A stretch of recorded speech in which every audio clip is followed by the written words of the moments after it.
Halo, apa kabar semuanya? Semoga kalian semua sehat.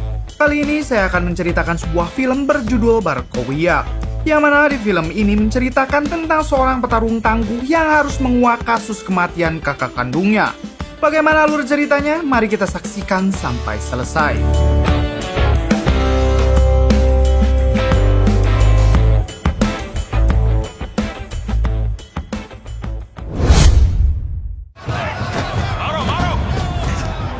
Di awal film diperlihatkan dua orang petarung MMA yang sedang merebutkan tahta tertinggi di kejuaraan MMA. Mereka adalah Barkowiak dan musuhnya bernama Rebek. Di sana Barko berhasil menyudutkan Rebek.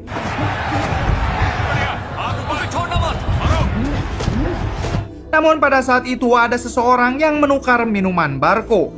Babak pertama tentu Barko mendominasi pertandingan. Saat istirahat menjelang babak kedua, Barko meminum minuman yang sudah ditukar tadi. Hingga masuk babak ronde kedua, Barko menjadi linglung. Ia dihajar habis-habisan oleh Rebek. Bahkan ketika pelatih Barko menyuruhnya untuk menghentikan pertandingan, Barko masih saja terus dihajar.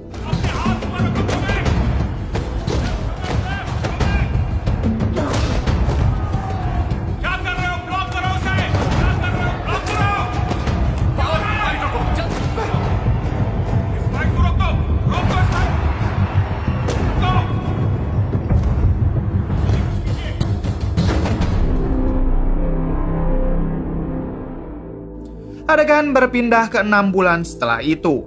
Barko kini sering membantu menjaga bar milik keluarganya yang kini dikelola oleh kakaknya. Pada saat itu, Barko mendapat kabar kalau ada keributan di pintu masuk bar. Saat Barko memeriksanya, ternyata di sana terdapat seorang artis rapper yang sedang mengacau. Barko langsung menyuruh artis rap itu untuk segera masuk ke ruang VIP. Diketahui artis rap itu bernama Steffi. Tak lama kemudian, Barko mendapatkan kabar lagi kalau Steffi sedang mengacau di ruang VIP. Tak pikir panjang, Barko langsung menyuruh Steffi untuk segera pergi. Namun sebelum itu, Steffi langsung menyuruh bodyguardnya yang bernama Uus untuk menghajar Barko serta penjaga bar yang lain. Namun ketika Barko berduel dengan Uus, ia tak sama sekali kesulitan untuk mengalahkannya. Lalu mereka pun dipaksa untuk segera keluar. Saat sedang diusir keluar, orang-orang di sana langsung memotretnya karena Steffi memanglah seorang artis yang cukup terkenal. Esok harinya, Barko kedatangan kakak kandungnya yang bernama Wiltor. Di sana, Wiltor menyuruh Barko untuk kembali lagi menjadi seorang petarung. Namun Barko menolak hal tersebut. Wiltor mengatakan kalau pelatih Barko dulu kini dikabarkan menjadi seorang pemabuk karena mengalami kebangkrutan. Yaitu waktu dulu si pelatih menaruh taruhan yang sangat banyak untuk kemenangan Barko. Wiltor juga sempat memberikan sarung tinju pemberian pelatih Barko dulu. Namun tiba-tiba ada seseorang yang menghubungi Wiltor dan pada saat itu Wiltor langsung pamit untuk segera pergi. Selang beberapa jam, Barko dihubungi oleh ibunya. Di sana ibunya memberi kabar kalau kakaknya yaitu Wiltor mengalami kecelakaan maut. Barko pun langsung datang ke TKP dan melihat mobil kakaknya yang telah hancur. Kemudian Barko menemui mantan kekasihnya yang bernama Dominika.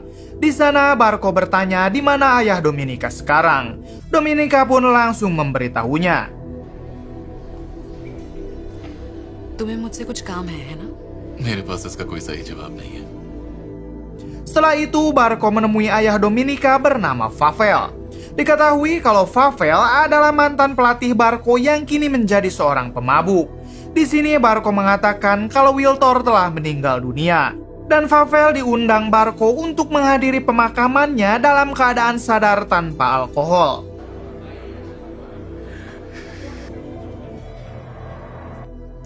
Singkat cerita, tibalah hari pemakaman Wiltor. Di sana Barko bercerita tentang kebaikan Wiltor selama ini dan ia sangat merasa kehilangan atas kepergiannya. Terlihat Favel juga ada di sana. Namun Dominika tak sedikit pun menegur Pavel. Hal itu dikarenakan Dominika kecewa yang ayahnya kini merupakan seorang pemabuk. Esok harinya Barko menemui Pavel. Di sana Pavel mengatakan kalau Barko adalah seorang pengecut yang tidak mau bertanding lagi. Apalagi karena kekalahan Barco waktu itu yang membuat Pavel menjadi bangkrut. Di sini Barco meminta maaf, namun ia tetap menyalahkan Pavel yang telah menaruh semua uangnya hanya untuk satu pertandingan. Barco juga meminta Pavel untuk berhenti mabuk. Namun Pavel langsung menantang Barco hingga mereka mencoba untuk bertarung.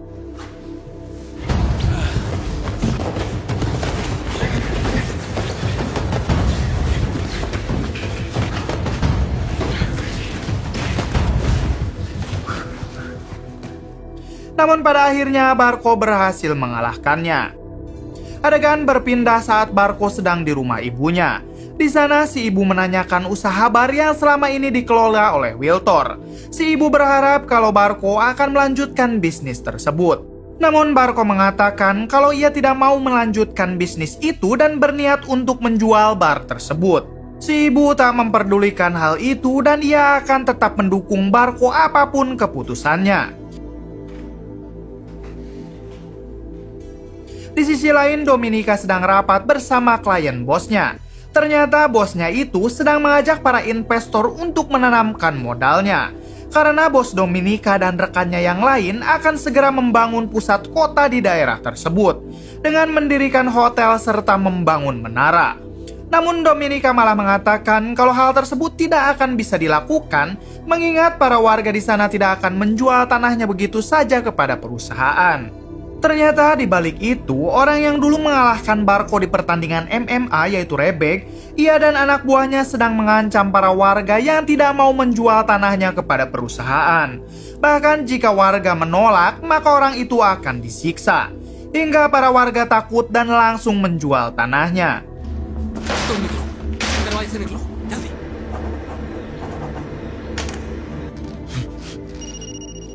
Berpindah ke Barco yang terlihat sedang latihan. Namun tiba-tiba ia mendapatkan telepon kalau bar yang akan ia jual mendapat tawaran 2 juta dolar. Barco pun tentu sangat senang mendengar hal tersebut. अच्छा कितनी? Saat Barco menuju ke barnya, ia melihat seorang warga yang tengah hendak pergi. Barco bertanya kenapa kepalanya terluka. Namun istri dari orang tersebut langsung mengatakan kalau Barco tidak usah mencampuri urusannya. क्या मैं चलता हूँ? Kemudian Barco langsung menemui orang yang akan membeli barnya yang kebetulan tidak jauh dari sana. Tak pikir panjang, Barco langsung mau menandatangani surat jual beli tersebut. Namun saat Barco melihat bacaan Sanstal tertera di surat tersebut, ia langsung teringat kalau kakaknya meninggal ditabrak oleh mobil perusahaan bernama Sanstal. Barco pun langsung merobek surat tersebut. Sekarang Barco beranggapan kalau ada hal yang janggal yang membuat kakaknya harus tewas. सोच लो 20 लाख का ऑफर है। मुझे ये डील नहीं करनी है। Kemudian kita diperlihatkan dengan orang yang bertanggung jawab atas semua rencana pembangunan tersebut. Ia bernama Rafael. Rafael sendiri adalah politikus yang sangat disegani dan ia juga merupakan paman dari Rebek. Di sana Rafael yang mengetahui kalau ia belum bisa membeli bar milik keluarga Barco, ia meminta Rebek untuk bernegosiasi dengan Barco. Karena semua tempat di area sana sudah dibeli dan hanya tersisa bar milik Barco. जाकर बात करो उससे। Di sisi lain, kini Barco membuka kembali bar tersebut bersama Dominika. Dan beruntungnya bar itu sangat ramai pengunjung. Bahkan karena terus berdekatan, kini ia berpacaran lagi dengan Dominika. Di hari selanjutnya, Barco juga mempekerjakan kembali 2 orang penjaga yang dulu pernah bekerja bersama kakaknya. Semuanya berjalan baik dan bar itu sangat ramai. Namun tiba-tiba Barco melihat Rebek berada di sana. Barco langsung mendatanginya dan bertanya apa tujuannya datang kemari. Rebek langsung mengatakan kenapa Barco tidak mau menjual barnya. Lalu ia pun bergegas pergi dan menyuruh anak buahnya yang ada di sana untuk membuat keributan. Beruntungnya 2 penjaga yang tadi baru bekerja langsung menghentikan keributan tersebut. Bahkan Pavel yang baru datang ke sana langsung menantang anak buah Rebek. Namun anak buahnya yang tahu kemampuan Pavel langsung bergegas kabur. Esok harinya di bar itu kedatangan lagi Steffi, artis rap yang dulu pernah dihajar Barco. Namun kali ini ia berniat untuk meramaikan bar tersebut. Setelah itu Steffi meminta Barco untuk klarifikasi dengan mengatakan kalau kejadian ia dihajar dulu adalah settingan. Hal itu dilakukan agar Steffi tidak dihujat lagi oleh para fansnya. चलो Di sisi lain, Rafael bertemu dengan bosnya Dominika. Ia mengatakan kepada bos Dominika untuk segera melenyapkan Dominika karena Rafael tahu kalau Dominika dekat dengan Barco. Namun bos Dominika menjawab kalau Dominika tidak akan mengganggu rencana bisnis mereka. Dominica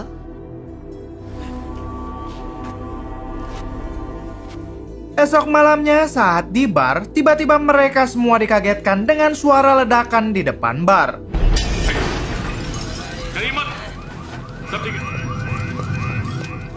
Saat Barco melihatnya, ia mendapatkan telepon dari Rebek.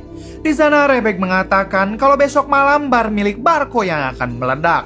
Barco bertanya apa dirinya yang telah menghabisi kakaknya. Rebek menjawab justru karena itu Barco seharusnya berdamai dan mau menjual bar miliknya.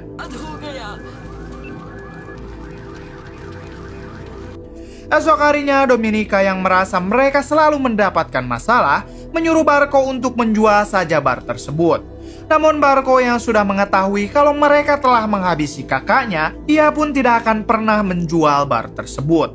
Pada akhirnya Dominika tetap akan mendukung semua keputusan Barco dan ia akan selalu berada di sampingnya. Malam harinya, Barco dan Dominika telat datang ke bar. Namun ternyata dua penjaga bar itu sudah disandra oleh Rebek dan langsung dihabisi di suatu tempat.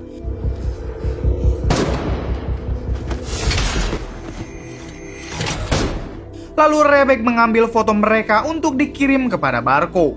Sementara di bar kedatangan beberapa preman suruhan Rebek. Di sana kebetulan hanya ada Pavel. Akhirnya Pavel mau tidak mau harus melawan mereka semua.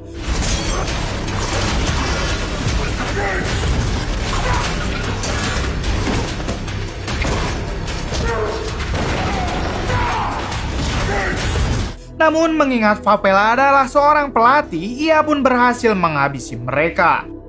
Barco dan Dominika yang baru saja sampai, ia sangat kaget melihat Pavel tergeletak lemas. Ternyata saat pertarungan tadi Pavel terkena tusukan. Lalu tak lama kemudian ambulan dan polisi berdatangan. Polisi di sana tidak menangkap para preman itu dan malah akan menutup bar itu karena dianggap selalu meresahkan. Barco langsung menyangka kalau para polisi itu sudah disuap oleh kelompok Rafael dan Rebek. Kemudian Rebek dan Rafael kembali bertemu. Di sana Rafael meminta Rebek untuk menculik Dominika agar Barco mau menjual bar tersebut. उसका भाई पोलैंड में मशहूर नहीं था। Malam harinya Barco dan Dominika akhirnya menutup bar itu karena mereka sudah tidak diberi izin lagi oleh aparat setempat. Barco juga dibuat tambah stres ketika mendapat kabar kalau dua penjaga barnya kini sudah tewas mengenaskan. Lalu Dominika menyuruh Barco untuk segera pulang saja, sementara Dominika akan menutup dan membereskan bar tersebut. Namun saat Dominika membereskan meja barnya sendirian, tiba-tiba Rebek datang untuk menculik Dominika. ठीक है Beruntungnya Barco kembali, hingga duel mereka pun tidak terhindarkan. अच्छा हुआ तू यहाँ आ गया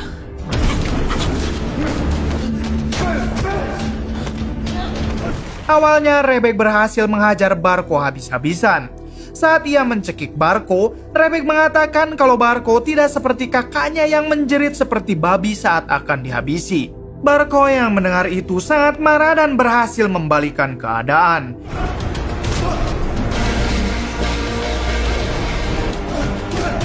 Hingga pada akhirnya Barco berhasil menghabisi Rebek. Tak lama kemudian, Rafael menghubungi ponsel Rebek lalu mengatakan apakah Rebek sudah menculik Dominika. Barco yang pada saat itu mengangkat teleponnya langsung mengatakan kalau Rebek telah ia habisi. Kemudian mereka mempunyai rencana untuk mendatangi bos Dominika untuk memancing Rafael keluar. Sesampainya di rumah bos Dominika, ternyata di sana ia juga akan segera melarikan diri dari kota tersebut. Namun tak berselang lama, Rafael datang ke sana dengan semua pasukannya. चलो यहाँ से चलो Hingga pada akhirnya Barco berhasil dilumpuhkan sementara Dominika akan segera mereka sandra. Kemudian Rafael yang mengetahui kalau bos Dominika akan kabur, Rafael langsung menghabisinya. Setelah itu mereka pun pergi dengan membawa Dominika, sementara Barco akan disiksa terlebih dahulu. Sambil menyiksanya, orang itu mengatakan kalau dirinya lah orang yang dulu menukar minuman saat Barco sedang bertarung MMA dengan Rebek. Saat sedang asik menyiksa Barco, tiba-tiba Pavel datang dan langsung menghabisi orang tersebut. Setelah itu mereka pergi ke kediaman Pavel. Di sana Barco mengatakan kalau ia akan menyerah dan menjual bar itu untuk menyelamatkan Dominika. Namun Pavel mengatakan walaupun Dominika adalah putrinya, ia tidak setuju kalau Barco harus menjual barnya.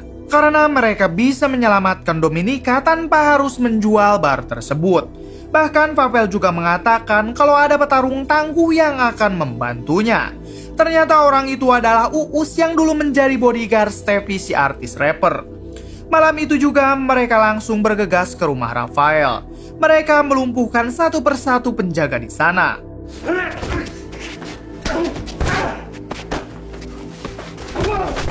Barco akhirnya masuk ke dalam dengan menghajar anak buah Rafael. Rafael yang mendengar suara keributan, ia langsung mengambil senjata dan terjadi perkelahian.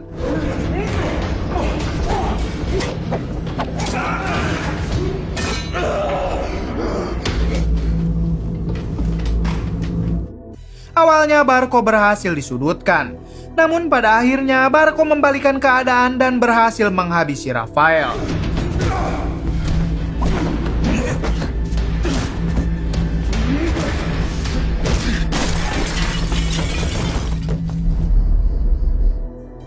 Kemudian mereka pun langsung membawa Dominika pulang. Beberapa hari kemudian, Barco mendatangi kediaman Pavel yang kini ternyata sudah menjadi tempat latihan. Dan Barco berencana akan kembali menjadi seorang petarung MMA. Kemudian ia pun ditantang berduel dengan Pavel. Hai. वैसे मुझे आ जाओ. बहुत मेहनत करनी होगी. Namun ternyata mereka malah berpelukan karena ternyata Barco sudah meminta restu untuk menikahi Dominika. Dan Pavel tentu merestuinya. Tamat. Bagaimana menurut kalian? Kisah apa yang dapat kita ambil dari film ini? Coba komen di bawah. Cukup sekian dari saya, mohon maaf bila banyak kesalahan. Salam Bray Movie.